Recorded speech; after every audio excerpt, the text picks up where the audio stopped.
Hello everybody and welcome! This is Kat and today we are joining in #Smaugust, which is basically like mermaid but with dragons in August. So grab a paper and some paints and let's get started.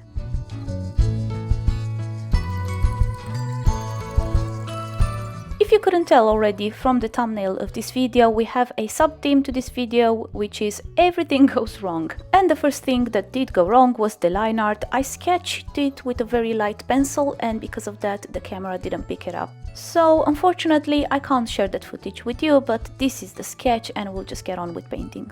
Before we start, I want to share with you these watercolor paints that I used to paint the illustration. These are watercolor paints that I bought in a supermarket. And I'll be honest with you guys, these are the only watercolor paints that I own and that I've ever tried. I'm ashamed to say I have no experience with watercolors. I've never really been very interested in this medium, and I'll tell you later the story behind why I've never been interested in watercolor paints. But just to sum it up, I don't know how to use these guys. They are very beautiful. They look amazing. The colors are really bright, as you will see in the video. I don't think they are light fast. I don't think they will last, but they do behave quite nicely and I do enjoy working with them. But again, I have no term of comparison because I've never actually used professionally any kind of watercolor paints. And since I decided to go with a medium I'm not familiar or comfortable with, I thought, well, let's make this even harder. How about we paint on a paper that's not designed for watercolors? So the sketch is actually done on Bristol board, so these paints with this paper are probably going to be a disaster. The first thing I did was to wet the paper with some clear water, and now I'm going in with a light wash of blue just to give it like a base color.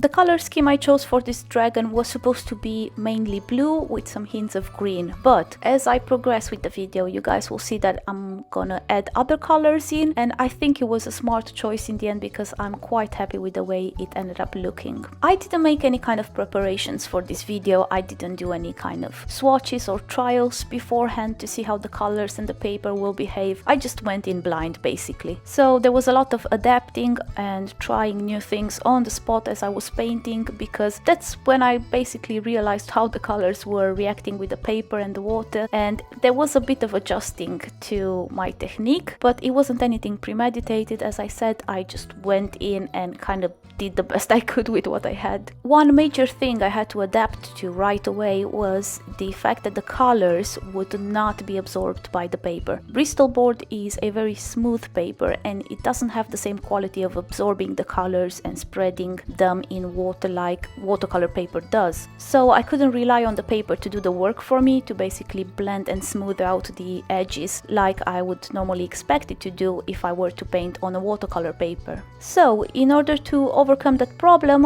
what I did was I just laid down the colors as they came out of the brush, you know, with rough edges and very straight, hard lines. And then I would use a clean brush just to blend out the edges of the colors, even though the colors already dried. The effect I got from this technique was super impressive and amazing to me. I did not expect this to behave the way it did, because when you go into the colors that are already dried, you can blend out just certain areas and then you get that modular line of color where you've got some sharp edges and then some very blended out smooth edges, and it just creates so much dimension. I just love this technique. I did not expect it. I've never tried it before, but it was a very pleasant discovery. Also, I got a surprising amount of granulation with this technique, and bear in mind I'm painting on Bristol board, which is very smooth. I think by going in and re-wetting certain areas, it kind of damaged the paper, but just on a very superficial level, and that created that granulating effect. Speaking of paper, I am absolutely surprised and impressed with this Bristol board. Is there anything that this paper can't do? Honestly, it just works so well with everything, especially with watercolors, and especially considering the fact that it's not designed to be used with watercolors. I've used a ton of water in this illustration and the paper just remained completely flat and smooth. It did not buckle at all. I don't know any kind of paper that does that, honestly. All the watercolor papers that I used, whether they were cheap or expensive, they did have some kind of buckling and waving throughout the process, but this one remained perfectly flat. So yes, Bristol board, color me impressed. You are the best paper I've tried so far for anything I've tried. tried so far. I fear someone out there will be awfully offended by the fact that I'm using these cheap supermarket paints to paint on a paper that's not designed for watercolors, but there you have it anyway. I like to try out things and use art supplies in ways that are not necessarily meant to be used, because it's fun, first of all, and second of all, I believe that you can create art with anything you have at hand. If all you have is some cheap watercolor paints from a supermarket that didn't even bother to put a brand on the label, that's fine, just use them and have fun and enjoy the paints as they are and see what you can do with them. We don't all have to go out of our ways to buy expensive watercolor paints and expensive watercolor paper just to try out the medium and see if we maybe like it. Speaking of that,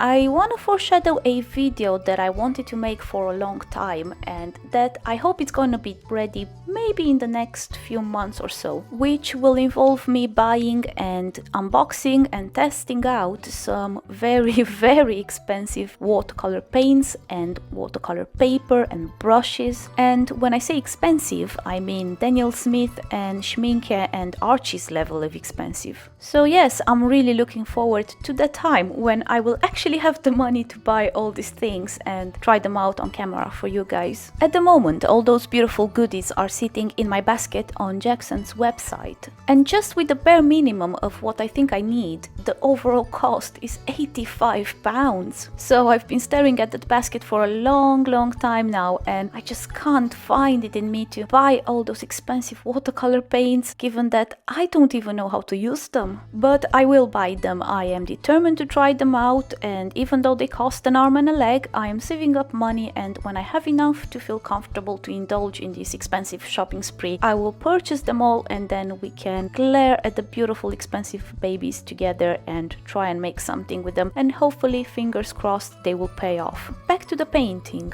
I've already added some purple into the painting, and I think it looks so much better than just leaving it plain with blue. And now I went overboard and added some yellow, which again, I think it was actually a good decision because it gave it a more playful and more colorful vibe. This dragon is clearly a cartoonish design, so the color palette, I think it matches that vibe, and it was pretty much improvised on the spot like everything else about this illustration. I haven't drawn many dragons in my lifetime, to be honest, so I didn't have very high expectation of this drawing, and I wasn't really trying to go overboard and do something spectacular because I knew I wouldn't be able to anyway. Smaugust, the art challenge, is supposed to be one of those art challenges where you paint or draw every day the same subject, so in this case a dragon. I haven't even attempted to try it because I know for a fact I won't be able to do it. First of all because I lack the skill, and second of all I lack the time. But don't forget that an art challenge at the end of the day is supposed to challenge you to do something you haven't done before or that you're not comfortable in doing. Therefore, even though I haven't painted a dragon every single day of August, I did paint a dragon, which was a challenge to begin with, just considering my lack of skill and the medium that I chose for this illustration. So for me, that's enough of a challenge, at least for now. I would say that the most disappointing thing about this illustration is the way I tackled the legs, especially where they bend at the knees and how they connect to the body. I don't know what I was going for exactly. I kind of just improvised and they don't look natural. I know, I'm very well aware of that, but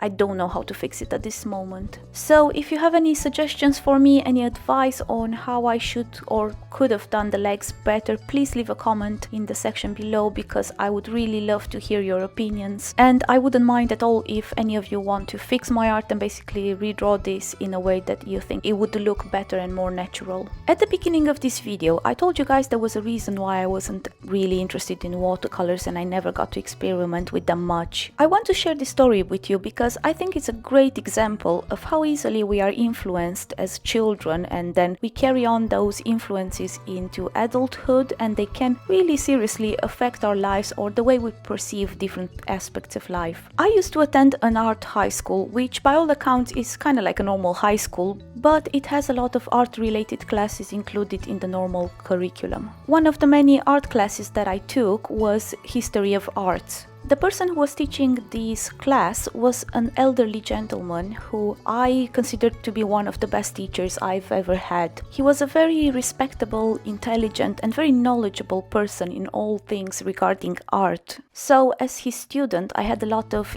trust in anything this teacher would tell me. During one class, the subject briefly deviated from whatever the subject of the class was, and the teacher started telling us about the different art techniques and art mediums. I don't remember much of the conversation, but one thing he said really stuck with me and made an impression on me as a young artist. And that was when he said that, in his opinion, watercolors were the most difficult medium to work with. He said that being able to paint with watercolors was the height of any artist's artistic skills, and one has to be extremely skillful and talented in order to be even able to start painting with watercolors. What I took from that speech was that basically watercolors are the final boss. You have to have level 100 and be like on the top of your game in order to be even able to consider painting with watercolors. So I never bothered. I never even thought about it, because in my mind watercolors was something so high up and so beyond my possibilities that it wasn't even worth giving it a second thought. I've been living with this preconceived idea in my head for many years now, and I wasn't even aware I had this idea. It was just something so natural in the back of my mind that I never really thought to question it. But now that I've realized what I've internalized from my childhood years, I can actually work towards that, so I'll start using watercolors more often and hopefully I'll get over this preconceived idea in my head. Here it is, the final illustration, my dragon for the month of August. Off camera, I did the line art with some watercolor pencils just to emphasize some of the lines that got lost during the painting process. Painting with watercolors on Bristol board was a lot of fun and I did learn a few things, so I'm happy I got to try this out. All things considered, I believe this is a decent result, so I'll take that. Thank you guys so much for watching. I hope you enjoyed this video and I'll see you next time. Take care, bye bye!